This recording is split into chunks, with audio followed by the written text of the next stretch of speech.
ഹരേ കൃഷ്ണ. രാധ കൃഷ്ണൻ്റെ കാമുകി മാത്രമാണെന്നാണ് നമ്മളെല്ലാവരും തന്നെ വിചാരിച്ചിരിക്കുന്നത്. പക്ഷേ കൃഷ്ണൻ രാധയെയാണ് ആദ്യം വിവാഹം കഴിച്ചതെന്ന് എത്ര പേർക്കറിയാം? ആ സ്ഥലമാണ് വൃന്ദാവനത്തിലെ ഭാണ്ഡീർവൻ. ഇവിടെ ഇന്നും അവരുടെ വിവാഹത്തിൻ്റെ എല്ലാ അവശേഷിപ്പുകളുമുണ്ട്. സാക്ഷാൽ ബ്രഹ്മാവ് തന്നെയാണ് രാധയുടെയും കൃഷ്ണൻ്റെയും വിവാഹം നടത്തിക്കൊടുത്തത്. ബ്രഹ്മവൈവർത്തി പുരാണത്തിലും ഗർഗസംഹിതയിലും ഇതിനെപ്പറ്റി പരാമർശിക്കുന്നുണ്ട്.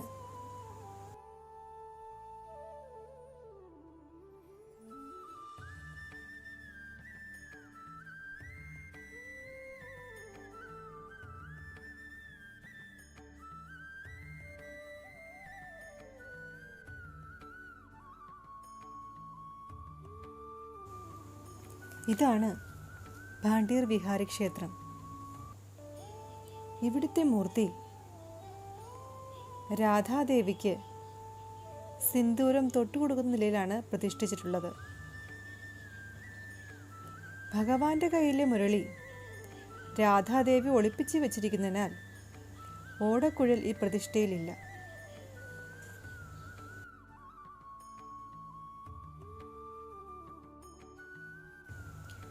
ഇനി രാധാകൃഷ്ണന്റെ വിവാഹം ബ്രഹ്മാവ് നടത്തിക്കൊടുക്കുന്നതിൻ്റെ ദൃശ്യങ്ങൾ കാണാം.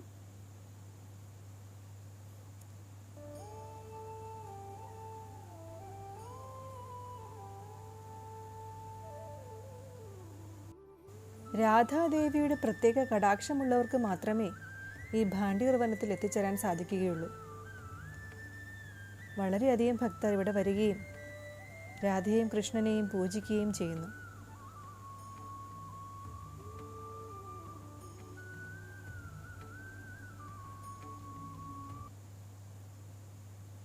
വൃന്ദാവനത്തിൽ നിന്ന് ഏകദേശം 21 കിലോമീറ്റർ അകലെയാണ് ഭാണ്ഡീർ വിഹാരി ക്ഷേത്രം.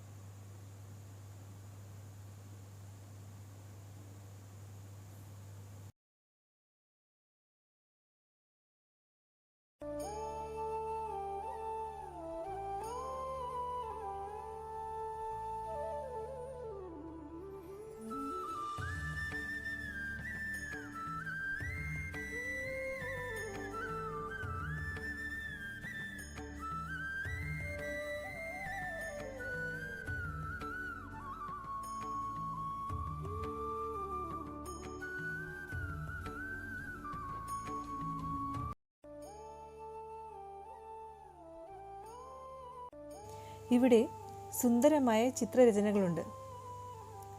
രാധാകൃഷ്ണൻ്റെ വിവാഹവും രാധയുടെയും കൃഷ്ണൻ്റെയും മല്ലയുദ്ധവും ദുർവാസാവ് മഹർഷിക്ക് പ്രസാദം നൽകുന്ന ഗോപികമാരെയും എല്ലാം ഇവിടെ കാണാം.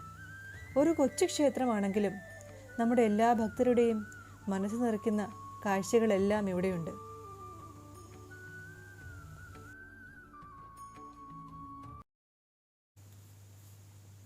ഇനി നമുക്ക് ത്രിവേണി കൂപ്പത്തിൻ്റെ ദർശനം നടത്താം. ഭഗവാൻ കൃഷ്ണൻ തൻ്റെ ഓടക്കുഴൽ കൊണ്ട് വൃന്ദാവനവാസികൾക്കായി കുഴിച്ചതാണ് ഈ കിണർ. വർഷത്തിൻ്റെ അവസാന സോമാവതി അമാവാസിയിൽ ഇവിടുത്തെ ജലം പാൽ നിറമാകുകയും ഏത് ഭക്തർ ഭക്തിയോടെയും നല്ല മനസ്സോടെയും വന്ന് ഇവിടെ കുളിക്കുന്നുവോ അവരുടെ എല്ലാ മനോകാമനകളും പൂർണ്ണമാകുമെന്നും സന്താനങ്ങളില്ലാത്തവർക്ക് സന്താനപ്രാപ്തി ഉണ്ടാകുമെന്നും വിശ്വസിക്കപ്പെടുന്നു.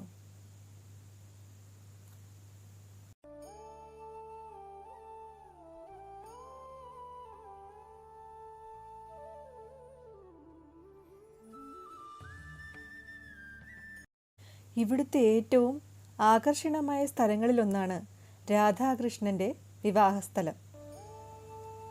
ഈ വടവൃക്ഷമാകുന്ന പേരാലിൻ്റെ അടിയിലാണ് ബ്രഹ്മാവ് അവരുടെ വിവാഹം നടത്തിക്കൊടുത്തത്. ഗർഗമുനി എഴുതിയതാണ് ഗർഗസംഹിത.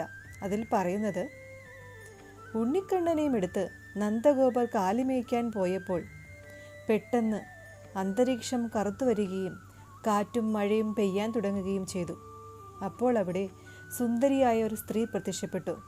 രാധാദേവിയുടെ പൂർണ്ണരൂപമായിരുന്നു അത്. കണ്ണനെ യശോദയെ ഏൽപ്പിക്കാൻ പറഞ്ഞിട്ട് നന്ദഗോപർ കാലുകളെ കൊണ്ടുവരാൻ പോയി. രാധാദേവി ആ കുഞ്ഞിനെയും എടുത്ത് ഭാണ്ഡീർ വനത്തിലെത്തിയപ്പോൾ ഉണ്ണിക്കണ്ണൻ തൻ്റെ പൂർണ്ണരൂപം പ്രാപിക്കുകയും ശിവൻ, പാർവതി, ബ്രഹ്മാവ്, സരസ്വതി, ദേവഗണങ്ങളെല്ലാവരും അവിടെ പ്രത്യക്ഷപ്പെടുകയും ചെയ്തു. ബ്രഹ്മാവ് അവരുടെ വിവാഹം വളരെ ആഭാരപൂർണമായി നടത്തിക്കൊടുക്കുകയും ചെയ്തു. ഈ കാണുന്ന വൃക്ഷം നാരദമുനിയായി സങ്കല്പിക്കപ്പെടുന്നു.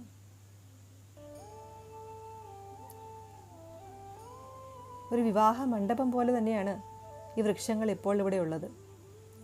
ഈ കാണുന്നത് രാധാദേവിയാണ്. വിവാഹ വസ്ത്രമെടുത്ത രാധാദേവിയായിട്ടാണ് ഈ വൃക്ഷത്തിനെ കാണുന്നത്.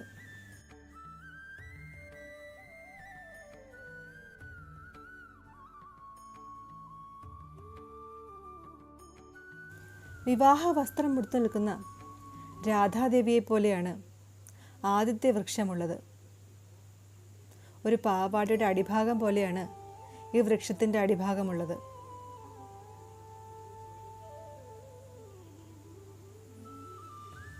തൊട്ടടുത്ത് നിൽക്കുന്നത് കൃഷ്ണൻ്റെയാണ്.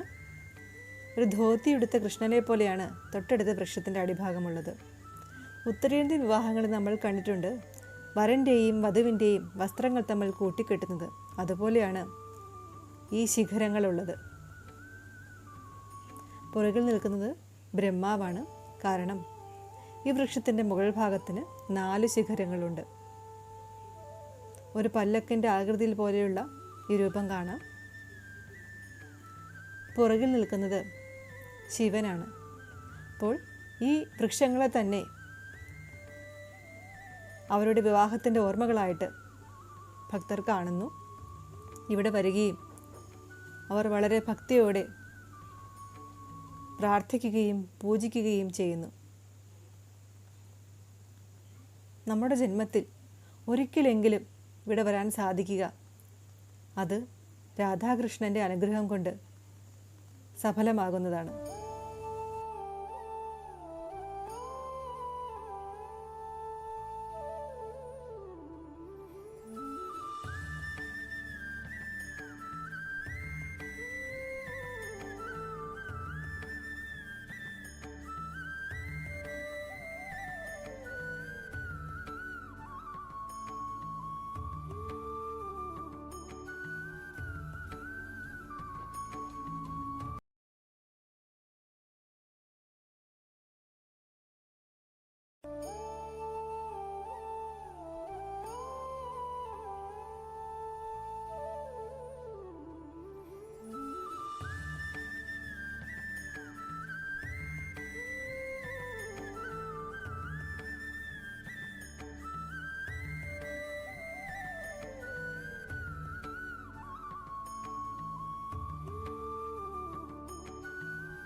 ഈ പേരാലുകൾക്ക് അടിയിലായി ഓരോ ചെറിയ ചെറിയ മന്ദിരങ്ങളുണ്ട്. അതിൽ രാധാകൃഷ്ണൻ്റെ വിവാഹത്തിൻ്റെയും അവർ അഗ്നിയെ വലം വയ്ക്കുന്നതിൻ്റെയും കൃഷ്ണൻ രാധയ്ക്ക് സിന്ദൂരം തൊട്ട് കൊടുക്കുന്നതിൻ്റെയും ഒക്കെ ചെറിയ ചെറിയ പ്രതിഷ്ഠകളാണുള്ളത്.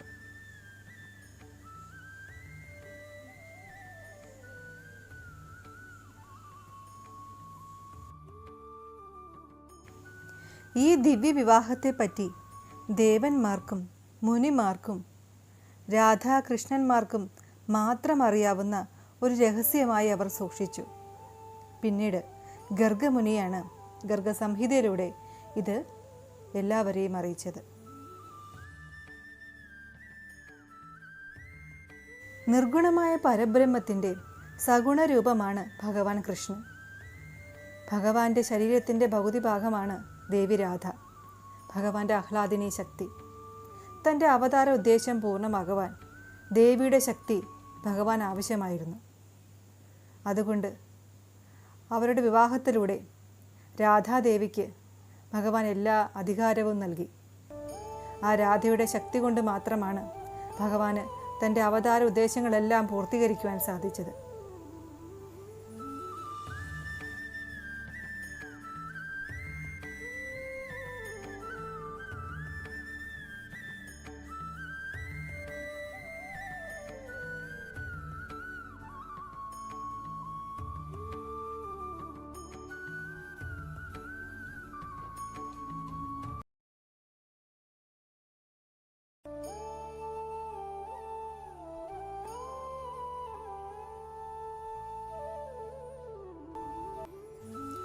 കൃഷ്ണനെ തേടിയുള്ള എൻ്റെ ഈ യാത്രയിൽ എല്ലാ ഭക്തരെയും ക്ഷണിക്കുന്നു. നമുക്കൊരുമിച്ച് ഭഗവാന്റെ ഓർമ്മകളിലൂടെ ആ പാദകമലങ്ങൾ പതിഞ്ഞ മണ്ണിലൂടെ നടക്കാം. അപ്പോൾ എല്ലാവർക്കും ഹരേ കൃഷ്ണ.